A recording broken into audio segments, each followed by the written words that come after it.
ایک مرد کے برابر ہوتی ہے تو وہ مرد کے مقابلے میں کم عقل ہوتی ہے۔ پھر انہوں نے دین کی بات نکالی۔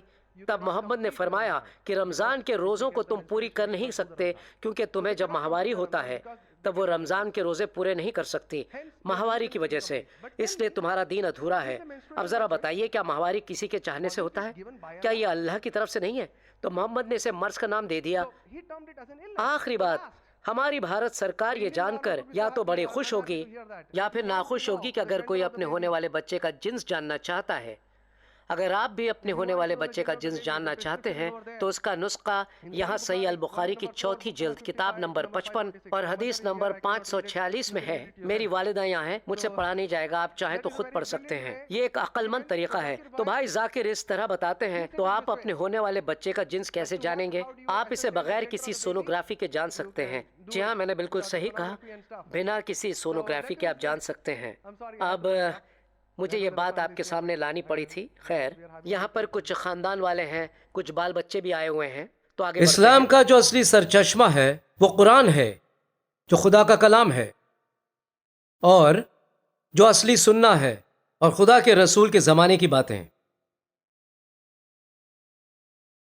چوتھی بات، قرآن اپنے برخلاف کبھی بھی بات نہیں کرے گا، نہ تو صحیح حدیث اپنے آپ سے اختلاف کرے گی، نہ تو یہ دو چیزیں اپنے آپ سے اختلاف کریں گی۔ سمجھ گئے؟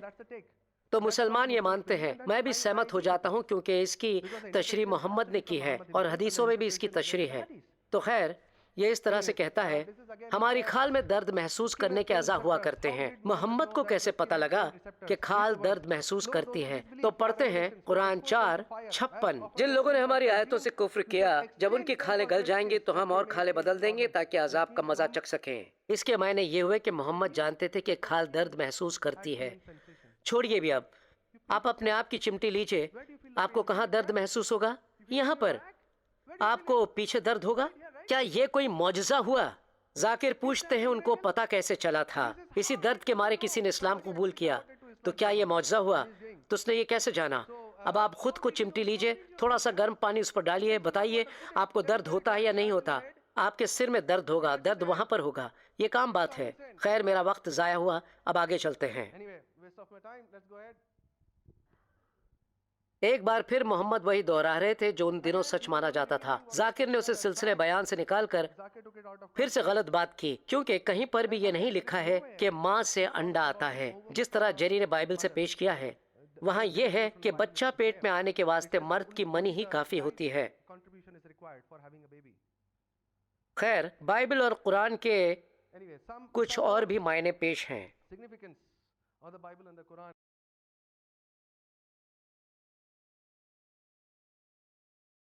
بائبل کا خطاب صرف اولاد اسرائیل سے تھا اس دور میں، اس وقت، جو کہ متی کی انجیل میں لکھا گیا ہے، باب نمبر 10 آیت نمبر 5 اور 6۔ حضرت عیسیٰ علیہ السلام نے اپنے پیروکاروں سے فرمایا، جاؤ مگر سامریوں کی طرف نہ جانا۔ وہ سامری کون تھے؟ غیر یہودی، ہندو، مسلم، بلکہ تم جاؤ اسرائیل کے گھرانے کی گمشدہ بھیڑوں کے پاس۔ حضرت عیسیٰ علیہ السلام نے فرمایا، متی کی انجیل میں باب نمبر 15 آیت نمبر 24 میں ہے، میں نہیں بھیجا گیا مگر اسرائیل کی کھوئی ہوئی بھیڑوں کی طرف۔ پس معلوم ہوا کہ حضرت عیسیٰ علیہ السلام اور انجیل صرف اسرائیل کی اولاد سے تعلق رکھتے تھے۔ انجیل کے تجزیے کے لیے آپ کو وہی معنی اپنانے پڑیں گے جو اس دور میں سمجھے گئے تھے، پر قرآن اس دور میں عربوں کے لیے ہی نہیں بھیجا گیا تھا، قرآن مسلمانوں کے لیے ہی نہیں بھیجا گیا، قرآن بھیجا گیا ہے تمام انسانوں کے لیے، اور یہ بھیجا گیا ازل سے ابد تک کے لیے۔ قرآن کہتا ہے سورۃ الابراہیم سورہ نمبر 14 آیت نمبر 52، سورۃ البقرہ سورہ 2 آیت 185 اور سورہ زمر سورہ 39 آیت 41 میں ارشاد ہے، قرآن تمام بنی نوع انسان کے لیے ہے، اور حضرت محمد صلی اللہ علیہ وسلم صرف عربوں کے مسلمانوں کے لیے نہیں بھیجے گئے تھے۔ اللہ قرآن میں کہتا ہے سورۃ الانبیاء سورہ نمبر 21 آیت نمبر 107، وما ارسلناک الا رحمۃ للعالمین، اور ہم نے آپ کو رحمت بنا کر بھیجا ہے، ایک رہبر کے طور پر پوری انسانیت کے لیے۔ کچھ وقت کے بعد ہم عاجز آنے لگتے ہیں کہ بائبل صرف اسرائیل کے لیے، اور کتنی ہی آیتیں ہیں۔ جی ہاں، عیسیٰ کو سب سے پہلے بنی اسرائیل کے لیے بھیجا گیا تھا، مگر ان کی پوری خدمات میں، جیسا یوحنا 4 کے حوالے وہ کنویں پر سامری عورت آتی ہے، تب مسیح نے وہاں رکنے کا فیصلہ کیوں کیا تھا؟ وہ تو ایک غیر قوم کی تھی، جیسا آپ کو پتا ہے وہ اچھوت تھی. اگر آپ کہیں ان کے پاس بھی چلے جائیں تو آپ ناپاک ہو جاتے ہیں. اس کے بعد وہ پوری بستی یشوع کے پاس آئی. تو ایسی کتنی آیتیں ہیں، آپ خود انہیں دیکھیے. لوکا 2:30-32 تک، یروشلم میں غیر قوموں کو روشنی دینے والا. لوکا 24:46-47، یروشلم سے شروع کر کے ساری قوموں کے بیچ جاؤ، وہ عظیم ذمہ داری. متی 28-18 سے گلاطیوں 3:28-29، نہ کوئی یہودی رہا، نہ یونانی، نہ کوئی غلام، نہ آزاد، نہ کوئی مرد، نہ عورت، کیونکہ تم سب مسیح یشوع میں ایک ہو. مسیح یشوع میں سب ایک ہو. اعمال 1:8، زمین کی انتہا تک میرے گواہ بنو گے. متی 28:19، جا کر سب قوموں کو شاگرد بناؤ. یوحنا 8:12، میں جہاں کا نور ہوں، صرف یہودیوں کا ہی نہیں. کتنے سارے محاورے ہیں کہ میں دیر تک یہ بتا سکتا ہوں، مگر یہاں رکوں گا. بائبل صرف اسرائیل کے لیے ہے. تو قرآن کیا فرماتا ہے؟ سورہ 19:21 میں، اس کو لوگوں کے لیے اپنی طرف سے نشانی اور رحمت بناؤ، اور یہ کام مقرر ہو چکا ہے. ساری کی ساری تفسیریں بیان کرتی ہیں کہ انہیں پوری نسل انسانی کے لیے ایک نشانی ٹھہرایا گیا ہے. قرآن فرماتا ہے کہ عیسیٰ کو ساری نسل انسانی کے لیے ایک نشانی ٹھہرایا گیا ہے. بائبل فرماتی ہے عیسیٰ ایک نشانی ہے، جو ساری نسل انسانی کے لیے ایک نشانی اب سے ابد تک کے لیے ٹھہرائی گئی ہے. اب ذاکر بائبل کے خلاف ہیں. وہ قرآن کی آیتوں کو غلط مطلب اور غلط طریقے سے پیش کرنے لگے. اب ذرا دیکھنے قرآن کیا فرماتا ہے کہ عیسیٰ کس کے لیے آئے. قرآن 3:55 میں اللہ فرماتا ہے، اس وقت خدا نے فرمایا کہ عیسیٰ، میں تمہاری دنیا میں رہنے کی مدت پوری کر کے تم کو اپنی طرف اٹھا لوں گا اور تمہیں کافروں سے پاک کر دوں گا، اور جو لوگ تمہاری پیروی کریں گے ان کو کافروں پر قیامت تک فائق رکھوں گا. ایسا کچھ بھی نہیں کہا گیا اس آیت میں بڑی صاف گوئی سے کہ یشوع صرف بنی اسرائیل کے لیے آئے ہیں. یہ بات بڑی صاف ہے کہ جو بھی عیسیٰ کی پیروی کرے گا، اور وہ جتنے بھی مسیح کے پیروکار ہیں، وہ تو قیامت تک اللہ کی حفاظت اور نگہبانی میں رہیں گے. یہ وعدہ محمد سے کبھی نہیں کیا گیا. غور فرمائیے، آپ قرآن 46:9 کو دیکھیے گا ذرا، جہاں محمد فرماتے ہیں کہ مجھے نہیں پتا بعد مرنے کے میرا تمہارا کیا حشر ہوگا، میں تو صرف ایک پیغمبر ہوں. یہاں تک کہ ان کی اپنی صاحبزادی فاطمہ سے محمد نے فرمایا کہ وہ نہیں جانتے بعد میں ان کا کیا حشر ہوگا.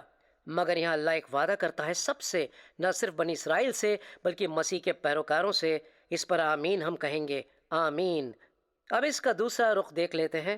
ذاکر نے کہا کہ محمد اور قرآن ساری نسل انسانی کے لیے ہے. قرآن 6:92. اور خدا کی فرما برداری اور خدا کے رسول کی اطاعت کرتے رہو اور ڈرتے رہو. اگر منہ پھیرو گے تو جان رکھو کہ ہمارے پیغمبر کے ذمے تو صرف پیغام کا کھول کر پہنچا دینا ہے. سارے گاؤں کی ماں مکہ ہے، مسلمان جانتے ہیں. تو قرآن آس پاس کے گاؤں اور مکہ کے لیے تھا. قرآن 42:7 یہ کہتا ہے، تمہارے پاس عربی قرآن بھیجا ہے تاکہ تم بڑے گاؤں کے رہنے والوں کو اور جو لوگ اس کے ارد گرد رہتے ہیں ان کو راستہ دکھاؤ. آپ کو اسلامی نقشہ تو یاد ہی ہوگا. اس میں زمین کتنی سی تھی جو کہ مکہ اور اس کے اطراف کی زمینیں تھیں. قرآن 32:3، کیا لوگ یہ کہتے ہیں کہ پیغمبر نے اس کو خود بنا لیا ہے؟ بلکہ وہ تمہارے پروردگار کی طرف سے برحق ہے تاکہ تم ان لوگوں کو ہدایت کرو جن کے پاس تم سے پہلے کوئی ہدایت کرنے والا نہیں آیا. یہ بہت ہی اہم ہے. یہ ان لوگوں تک پہنچنے کے لیے تھا جن کے پاس اللہ کی وحی نازل نہیں ہوئی تھی. ایسے لوگ جو ان دنوں فلسطین کے علاقے میں بسے تھے، جو کہ یہودی، عیسائی یا زرتش یا پارسی تھے، سب کو محمد سے پہلے ہی انکشاف مل چکے تھے، ہاں یا نہ؟ وہ کون تھے جنہیں انکشاف نہیں ملے تھے؟ مقامی عرب، ملحد، جن کے اپنے 360 دیوی دیوتا تھے مگر انہیں کوئی انکشاف نہیں ملا تھا. تو قرآن صرف عربوں کے لیے مخصوص ہے، وہ عرب جو اس وقت مکہ میں رہا کرتے تھے. بہرحال دیکھا جائے تو ایک مسلمان نہیں ہو سکتا کیونکہ قرآن صرف مکے تک محدود ہے، مکے میں بسنے والوں تک. یہ وہ تھے جنہیں پہلے کبھی انکشاف نہیں دیے گئے تھے. تو بہرحال آپ مسلمان تب تک نہیں ہوتے جب تک آپ عرب سے نہ ہوں. تو آپ ایک مسلمان نہیں کیونکہ قرآن آپ کے لیے نہیں اترا ہے. آگے ہم دیکھتے ہیں قرآن 36:6 وہی بات آتی ہے، تاکہ تم ان لوگوں کو جن کے باپ دادا کی تنبیہ نہیں کی گئی تھی تنبیہ کر دو، وہ غفلت میں پڑے ہوئے ہیں. یہ ان کے لیے تھا جنہیں کوئی مکاشفہ نہیں دیا گیا تھا.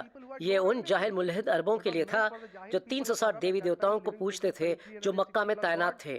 اس لیے قرآن نہ تو یہودیوں، عیسائیوں یا زرتش جیسے لوگوں کے لیے آیا. تو اگر کوئی عیسائی اسلام قبول کر لیتا ہے تو یہ غلط ہوگا، یہ مناسب نہیں ہوگا کیونکہ قرآن اس کے لیے نہیں آیا.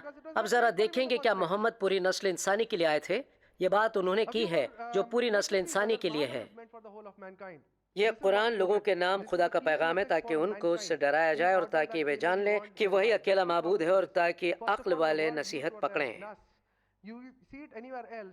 اس بات کو لے کر دو مسئلے ہیں۔ سب سے پہلا، یہاں جو لفظ بولا گیا ہے وہ ہے نس۔ کیا یہ کہیں اور قرآن میں بولا گیا ہے؟ قرآن 7:116۔ موسیٰ نے کہا تم ہی ڈالو۔ جب انہوں نے ڈالا تو لوگوں کی آنکھوں پر جادو کر دیا اور انہیں ڈرا دیا اور بڑا بھاری جادو دکھایا۔ یہ مصر کے زمانے کی بات ہے جب مصر پر وبائیں آئی تھیں۔ کیا آپ اس لفظ کے بدلے نسل انسانی کہہ سکتے ہیں؟ یہ قوم کے لیے تھا، اسی لفظ کا ترجمہ الگ ہے۔ ایسا کیسے ہوا؟ اب ذرا ہم فرض کرتے ہیں میں ذاکر کا وہ اشاریہ طریقہ آزماتا ہوں اور کہتا ہوں ٹھیک ہے محمد پورے نسل انسان کے لیے آئے تھے، تب تو محمد کا سیدھا اختلاف قرآن کی دوسری آیتوں سے ہوگا۔ میں نے آپ کو بتایا انہیں کہاں پر حکم دیا گیا تھا کہ قرآن مکے والوں کے لیے ہے اور ان کے آس پاس والوں اور ان کے لیے جنہیں انکشاف نہیں ملے تھے۔ تو اگر اس طرح میں یہ طے کرتا ہوں کہ محمد اللہ کے نبی نہیں ہو سکتے مگر لوگ کہتے ہیں وہ تھے، تب تو یہ ہے کہ وہ ساری نسل انسانی کے لیے نہیں تھے، وہ صرف مکے والوں کے لیے تھے اور اس کے آس پاس والوں اور ان کے لیے تھے جنہیں انکشاف نہیں ملا تھا۔ کہانی یہاں پوری ہوتی ہے۔ اب جس کسی نے بھی اگر ولیم کیمبیل اور ذاکر نائک کے یہ ڈیبیٹ کو دیکھا قرآن اور بائبل سائنس کی روشنی میں، تو وہ یہ کہہ سکتا ہے کہ بھائی ذاکر نے اچھی بات چیت کی ہے، وہ ایک عقل مند خطیب ہیں، میں ان کی سراہنا کرتا ہوں، مگر ایسا ہے وہ ایک ڈاکٹر ہیں، وہ پیشے ور ڈاکٹر تھے۔ خیر انہوں نے اپنا پیشہ بدل دیا، دعویٰ کرنے والے منادیکار بن گئے۔ جو بھی وجہ ہو ہم دیکھیں گے انہوں نے ان دائروں میں دخل دیا جن پر ان کی مہارت نہیں تھی۔ ایک اور دائرہ ہے جو انہوں نے نہیں چھوا، کیا آپ بتا سکتے ہیں وہ کیا ہے؟ کچھ تو کہیے۔ جی میڈیکل سائنس، دیکھتے ہیں ایسا کیوں۔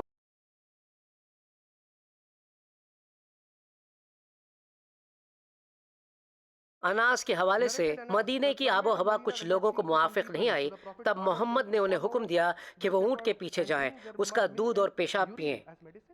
کیا کوئی ڈاکٹر کہے گا پیشاب ایک دوا ہے؟ شاید ایسا بھی ہو۔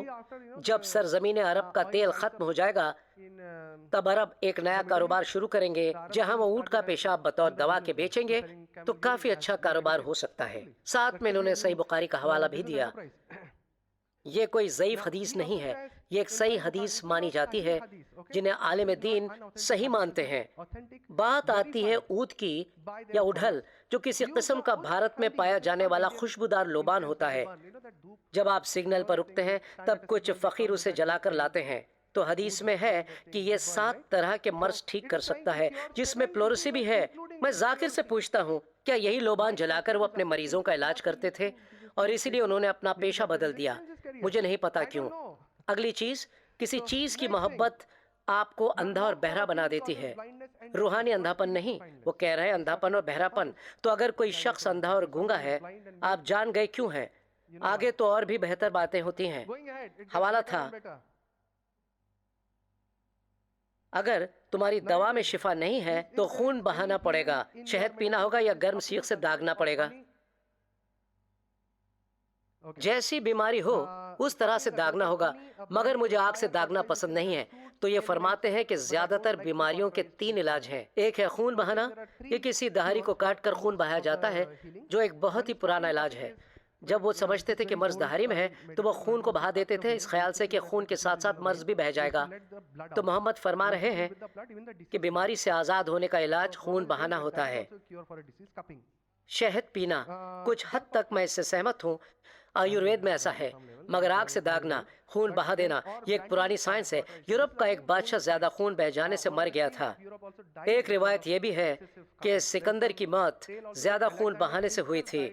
وہ بیمار ہوتا تو لوگ اس کی دہاڑیوں کو کاٹتے خون بہانے کے لیے کہ وہ اس سے تندرست ہو جائے گا، مگر وہ مر گیا۔ مگر محمد فرماتے ہیں بس 3 علاج ہیں، مگر ساتھ ہی فرماتے ہیں آگ سے مجھے مت داغنا، کیونکہ مجھے آگ سے جلنا پسند نہیں، بھلے ایسا دوسروں کے ساتھ کرو۔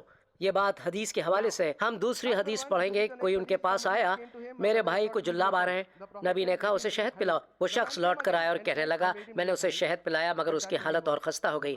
نبی نے جواب دیا اللہ سچ فرماتا ہے تمہارے بھائی کے معدے نے جھوٹ بولا ہے۔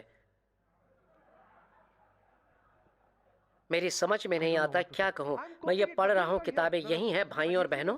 آپ یہ پیلی پرچیاں دیکھ رہے ہیں، میں نے آپ کے سامنے انہیں پڑھنے کا فیصلہ کیا تھا کیونکہ آپ کو یقین نہیں آئے گا کوئی ایسے بھی لکھ سکتا ہے، مگر یہ لفظ یہاں ہیں، یہ ہماری یوٹیوب کی ویب سائٹ پر ڈالے جائیں گے، آپ انہیں خود دیکھ سکتے ہو۔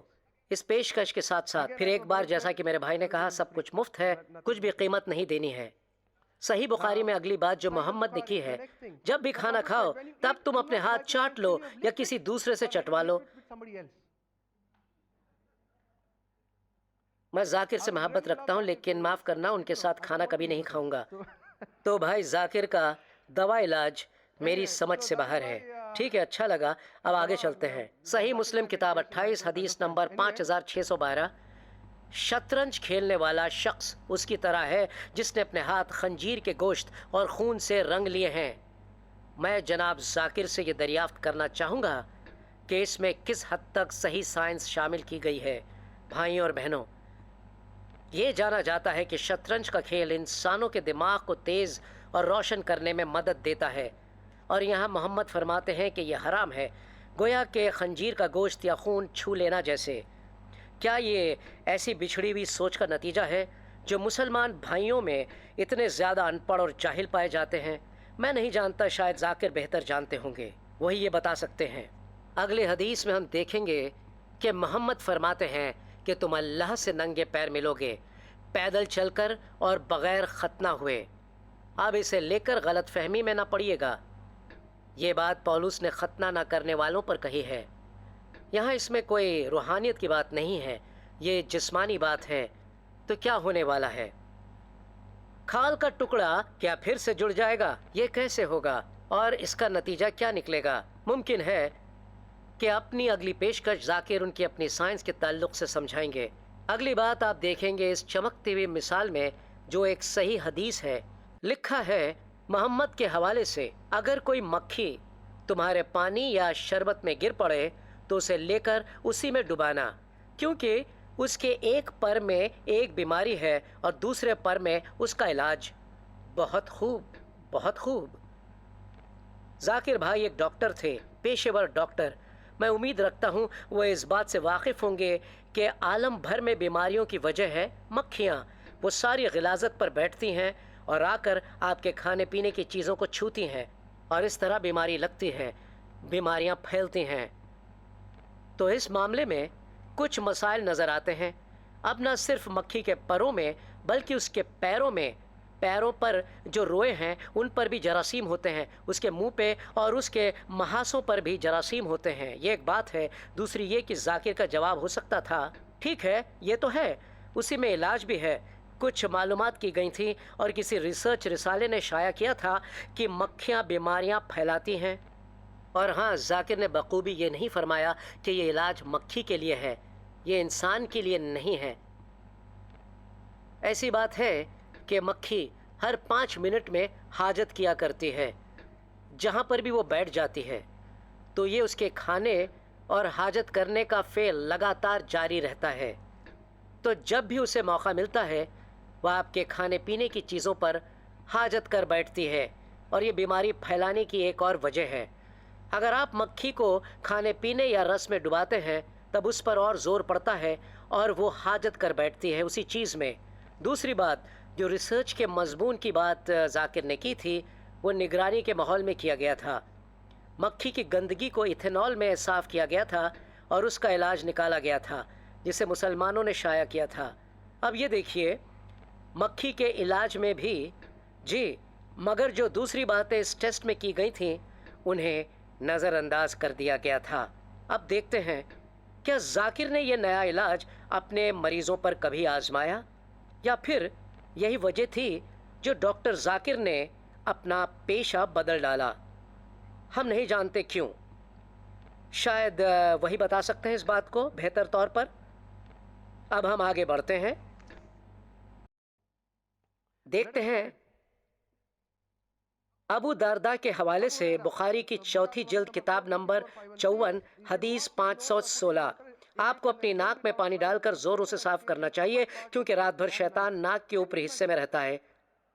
آپ اس پر ذرا سوچئے۔ میں سمجھتا ہوں یوگا میں یوگی کہتے ہیں کہ پانی سے ناک صاف کرنی چاہیے، مگر یہاں حدیث بتاتی کہ شیطان آپ کی ناک کے اوپری حصے میں رہتا ہے۔ شیطان کا قد کتنا ہے اور انسان کا کتنا؟ کیا وہ ہر جگہ موجود ہے؟ شیطان کا قد اتنا ہے کہ وہ لوگوں کی ناک میں بیٹھ سکتا ہے؟ خیر، آگے چلتے ہیں۔ پیغمبر نے یہ فرمایا ہے، جب تم مرغے کو بانگ لگاتے ہوئے سنو اللہ سے اس کی برکتیں مانگو، کیونکہ اس کے بانگ لگانے کا مطلب ہے اس نے کسی فرشتے کو دیکھا ہے۔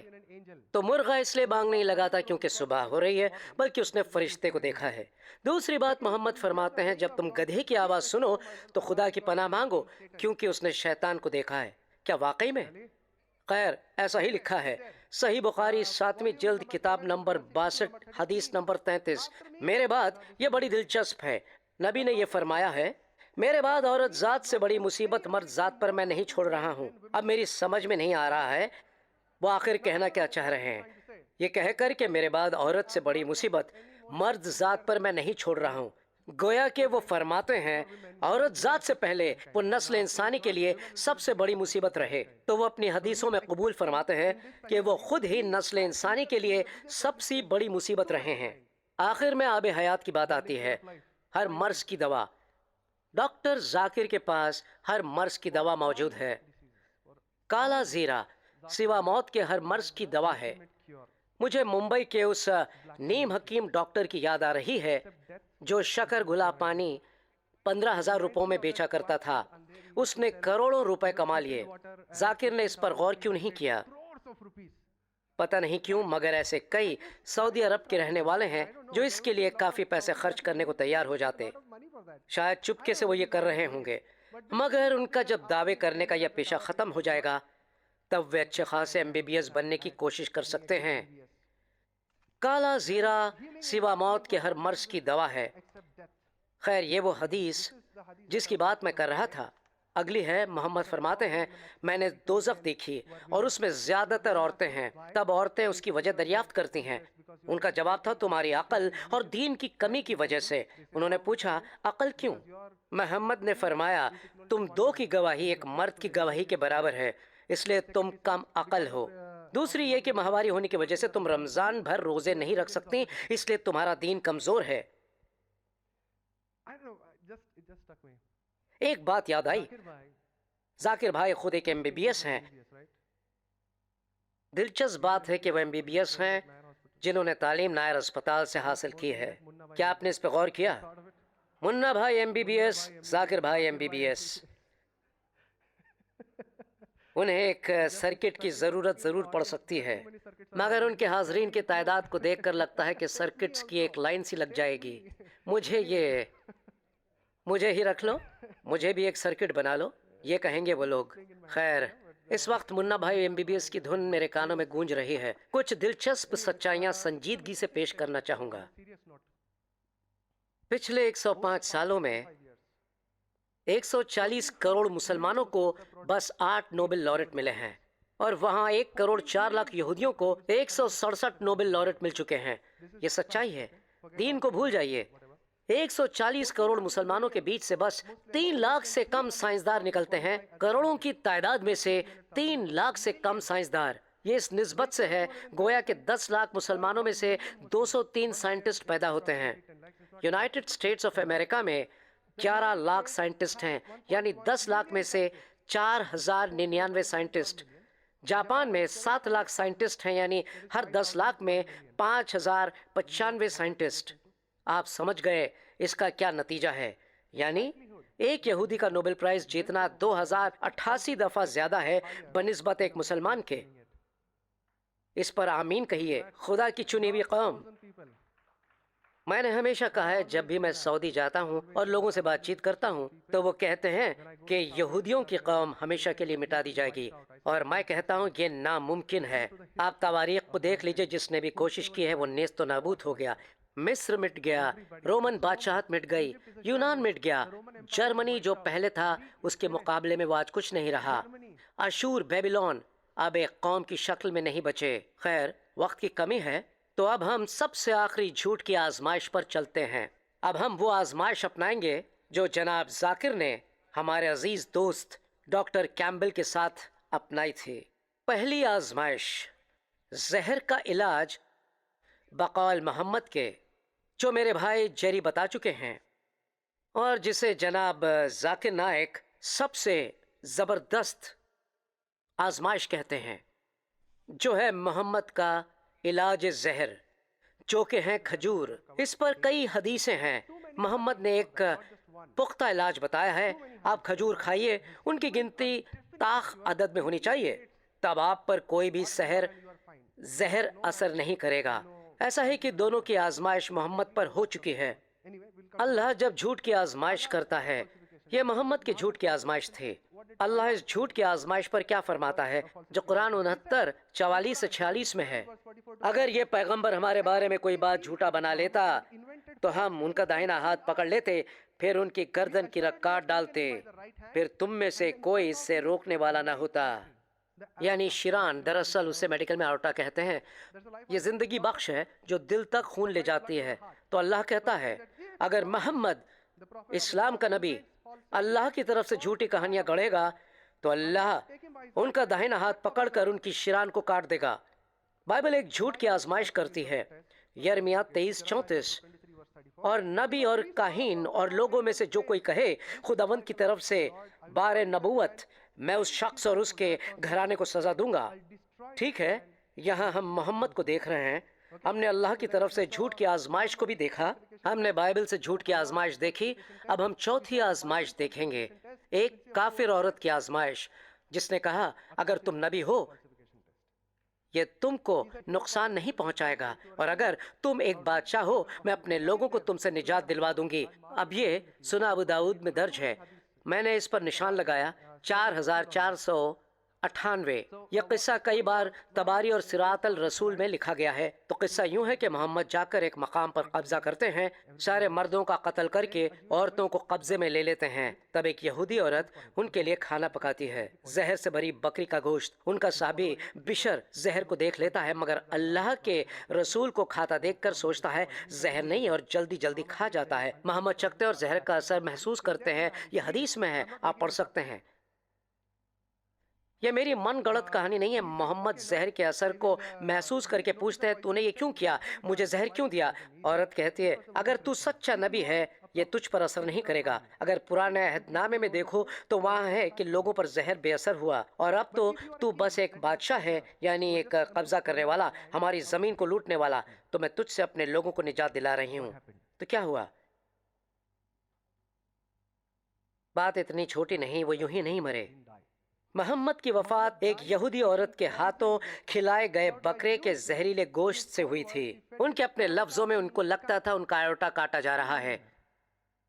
اس پر سوچئے کتنی حدیثیں ہیں. میں صحیح البخاری کی 428ویں حدیث پڑھے دیتا ہوں. رسول اپنی اس بیماری میں جس میں انہوں نے وفات پائی فرماتے ہیں اے عائشہ، خیبر میں جو کھانا میں نے کھایا تھا اور اب مجھے لگتا ہے میرے دل کی رگ زہر سے کٹ رہی ہے. قرآن 69 44 سے 46. قرآن 69 44 سے 46 میں اللہ نے کیا کہا تھا؟ اگر محمد جھوٹ بولیں گے تو اللہ ان کے دل کی رگ کو کاٹ دے گا، یعنی شہ رگ کو. آوٹا کٹتی ہوئی محسوس ہوئی. محمد نے کہا تھا اگر کوئی تعداد عدد کھجوریں کھائے گا تو اس پر زہر بے اثر ہوگا، مگر زہر ان پر اثر انداز ہوا. بائبل کا معبود فرماتا ہے اگر کوئی جھوٹی نبوت کرنے کو آئے گا تو وہ اسے سزا دے گا. محمد یوں مارے گئے تھے، ان کی پوری مردانی نسل پوری طرح سے ختم ہو گئی. تو اس کا لب لباب ہم جب نتیجہ دیکھتے ہیں تو کیا ہے؟ وہ جو آزمائش خود محمد نے رکھی تھی کہ اللہ جھوٹے کو آزماتا ہے، بائبل جھوٹ کو آزماتی ہے. اور اس کافر خاتون کی آزمائش تو ہم کیا دیکھتے ہیں؟ یہی کہ ہر طرف سے محمد ناکام رہے تھے، یعنی کہ اس کا نتیجہ 0 نکلا. تو چلیے آگے بھی دیکھتے ہیں ہم لوگ ذاکر کیا فرماتے ہیں. کیا وہ قرآن کو غور سے نہیں سمجھتے؟ اگر یہ اللہ کے سوا کسی اور طرف سے ہوتا تو اس میں کئی قسم کے تضادات ہوتے، اس میں ایک بھی نہیں ہے. تو یہاں میری پیشکش اب پوری ہونے کو ہے، مگر آخر کار میں خیال کے ساتھ یہاں سے رخصت لوں گا. اگر آپ مسلمان ہیں تب یہ دیکھنے کے بعد آپ کے پاس 3 راستے ہیں اپنانے کو. پہلا، آپ ایک فرما بردار مسلمان رہیں گے، آپ اس کی طرح بنو گے. عرب کا وہ صدر مفتی جو کہتا ہے سائنس مغربی ملکوں کی ایک سازش ہے، سرزمین سپاٹ ہے اور ہر چیز اس کی گردش کرتی ہے، اور سرزمین کے کنارے پر ایک سمندر ہے جو کہ ایک فرما بردار مسلمان ہے. دوسرا راستہ، اپنے معنی نکالنا. ذاکر بھائی MBBS کی طرح کلام کو توڑنا اور موڑنا، اللہ اور اس کے نبی کو درست کرنا. نہیں، اللہ کا یہ مطلب نہیں تھا، مطلب یہ تھا. محمد کا یہ مطلب نہیں تھا، مطلب وہ تھا. ان کا یہ مطلب نہیں تھا اور میں بہتر جانتا ہوں کہ ان سے کچھ بھی سہمت نہیں ہے، مگر سچ کہوں تو اگر میں آپ ہوتا تو میں تیسرا راستہ اپناتا۔ اس کے ساتھ میں آپ سے اجازت لوں گا۔ زمین اور آسمان پر کوئی دوسرا نام نہیں ہے علاوہ عیسیٰ مسیح کا جس سے نجات مل سکتی ہے، جو میں نے آج ثابت کیا ہے۔ چھٹیاں منائیے، میں نے اپنی پیشکش پوری کر دی۔ اگر آپ کے ذہن میں کوئی سوال ہیں تو آپ ہماری ویب سائٹ پر ای میل بھیج سکتے ہیں اپنے سوالوں کے ساتھ۔ باہر کچھ کتابیں ہیں، ٹروتھ ریویلڈ اور اظہار الحق، برائے مہربانی جاتے وقت انہیں لے لیجیے گا، ہمیں اپنی دعاؤں میں شامل کیجیے گا۔ بہتر ہوگا اگر آپ ہمیں اپنے ای میل آئی ڈیز دیتے جائیں۔ ویسے تو آپ ساکشی اپولوجیٹکس یوٹیوب پر دیکھ سکتے ہیں، وہاں یہ ویڈیوز ہوں گے، ساری کی ساری پیشکشیں ہوں گی وہاں پر۔ اس کے ساتھ میں اجازت چاہوں گا، خدا حافظ۔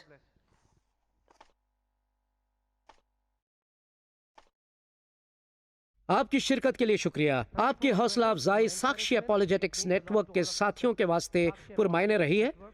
آنے والے وقت میں ہم ایسے اور پروگرام رکھنے کے خواہش مند ہیں آنے والے دنوں میں، تو ہمیں اپنی دعاؤں میں رکھیے۔ اگر آپ اور بھی معلومات چاہتے ہیں، اگر آپ کچھ اور جانکاری چاہتے ہیں تو آپ کبھی بھی ہم سے رابطہ قائم کر سکتے ہیں۔